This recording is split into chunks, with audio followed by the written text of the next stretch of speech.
Yeah.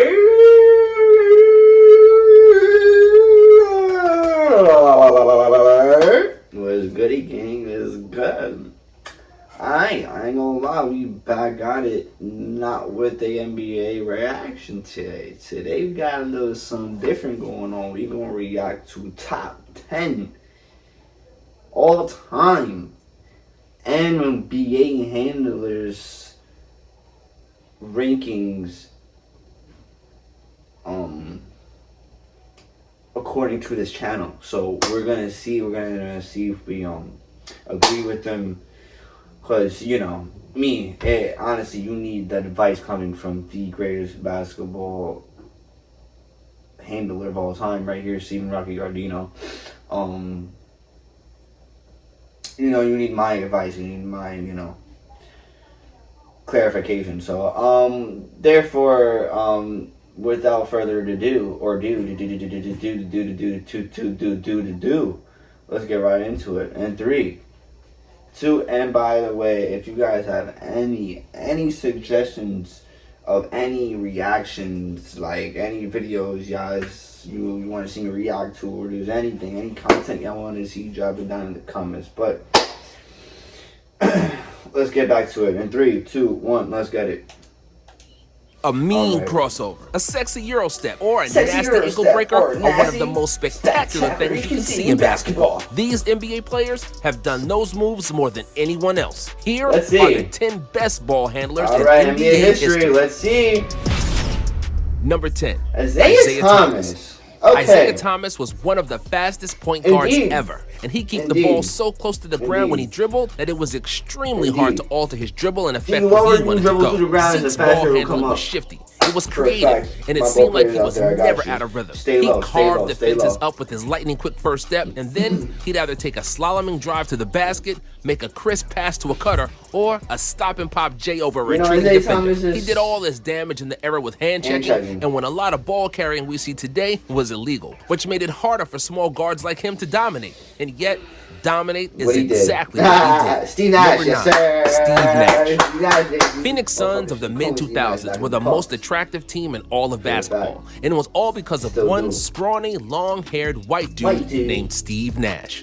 And while the media called the Suns' offense 7 seconds or less, Nash's teammate Quentin Richardson eloquently called it trying to keep up with this little mother effer. Nash wasn't athletic by any means, but he dribbled the ball perfectly going full speed, and he changed direction so quickly that he was one of the most evasive point guards ever. Nash's hand-eye coordination was off the charts, and he'd often make one-handed passes while running super fast, not leaving the defenders even a split second to react. Everything he did in motion, and yet he was one of the most efficient shooters ever, and one of the deadliest pick-and-roll facilitators. Steve Nash was a ball-handling wizard, and what he did on the court was often pure magic. Number 8, Tim Hardaway.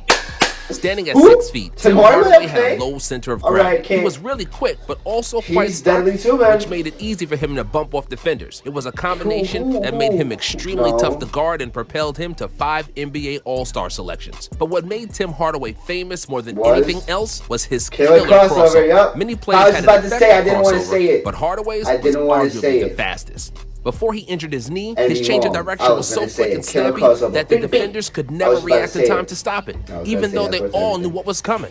Number 7, Chris Paul. Chris Paul is called Point God for a reason. Simply put, CP doesn't have any deficiencies in his game. Despite only 6 feet in height, he is incredibly strong and fundamentally sound, which made him into one of the best defenders ever at his position. On offense, he's a floor general par excellence. Paul is one of only 6 players to notch 10,000 assists in the NBA, and he routinely made below-average players look great with his passes. A pick-and-roll maestro. He can dissect every defense and punish every defender who overextends or is late in coverage. Or he can just finish himself because he's a phenomenal shooter as well. And everything is set up with incredible footwork and ball handling. It's amazing to see how Chris Paul can create separation for a shot seemingly every time he wants to, even though he's usually the shortest player on the court. Number 6, James Harden.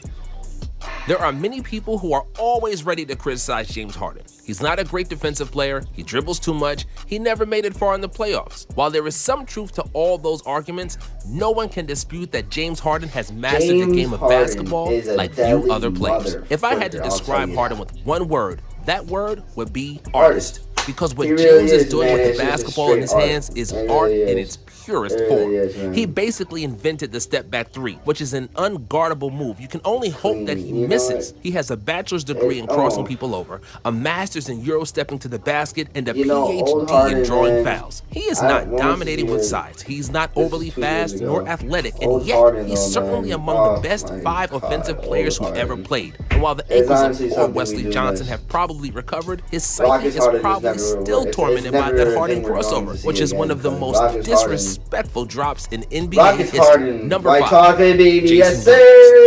Jason Williams' ball handling was off the charts, and there was nothing he couldn't do with the ball. They say that Williams was allergic to simple bounce passes, and that's why he often passed with his elbow, behind the back, through his legs, through the opponent's legs, and without looking. Jason was incredibly fast. He would get into the paint in a flash, and most often, he would fake the heck out of defenders trying to guard him, with Gary Payton as the most notable example. Because of his flair and attractiveness, he was immediately a fan favorite, and as a basketball fan, you simply had to love him. Even though his numbers were average, and he was never even close to being an all-star, White Chocolate played with such passion and style, and was one of those players that you'd always pay a ticket to see play. Number 4, Steph Curry. I won't argue. Steph Curry is widely considered the greatest shooter to ever play, and it's only a matter of time until he breaks Ray Allen's record for most three-pointers made. But it's not just the sheer quantity of made threes that makes Steph into the GOAT of all shooters. What separates Steph from great shooters like Ray Allen or Klay Thompson is his uncanny ability to create off the dribble and gain opportunities to shoot with his phenomenal ball handling skills. His ability to hit pull-up threes in transition, after a step back or crossover, and from all possible angles is what makes him unique. James Harden is perhaps a more efficient dribbler because of his physical strength. Kyrie Irving is more aggressive in getting to the cup, but Curry is like a queen in chess. He's the only man I've seen who can dribble the ball forwards, backwards, and laterally all equally well. The way he moves across the floor, the ease with which he slides in all directions, controlling the ball like a yo-yo, transcends everything you've seen in basketball. Number 3, Jamal Crawford.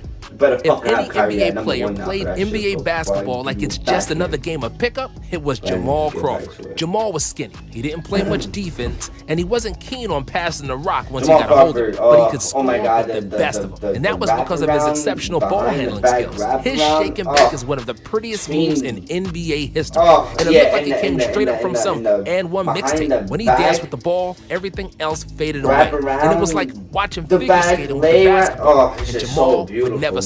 While the opponents often looked like they were on ice, the defender could be both bigger, stronger, and faster than him, but it didn't matter. Whoever was guarding him, Jamal could make them look like a fool in a split second. Number 2, Allen Iverson.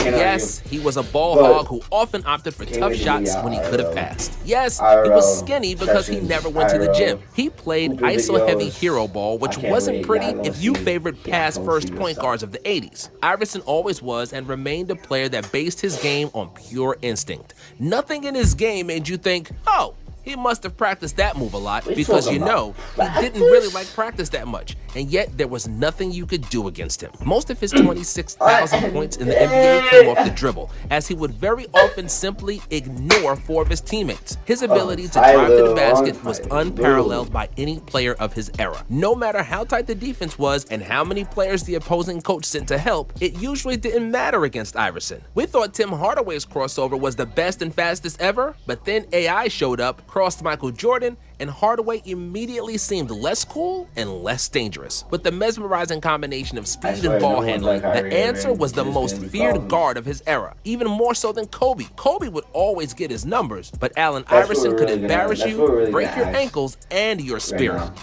Just ask Ty Lue. Number 1, Kyrie Irving.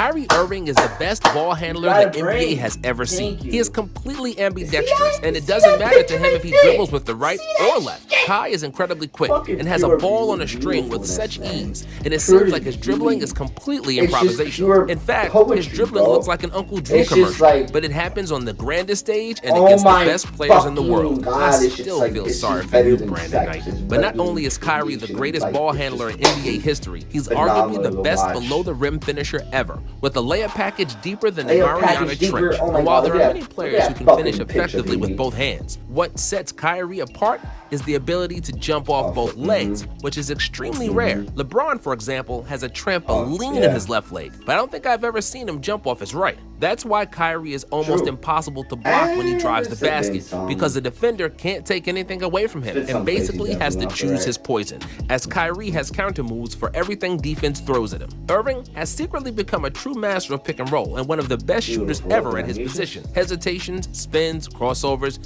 you never know what trickery he's going to pull out of his sleeve next. And that's why it's a real spectacle to watch him play. Well, nonstop. Amen. I'm sorry if I gave you shit that video, man. You know your stuff. You're a knowledgeable, smart man, and I'm looking forward to reacting more to your videos.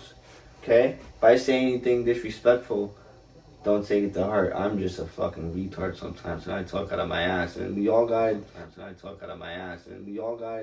sometimes think before we speak. But hey, you're a knowledgeable man. But we're gonna end it at that. We're gonna give you a round of applause. Good stuff. We had to react to it. We had to mix it up today, you know. React to a different type of video. Wasn't that many exciting NBA games today, but we're gonna be coming out with more reactions like this also. And yeah, I'm gonna see y'all when I see y'all. Safety.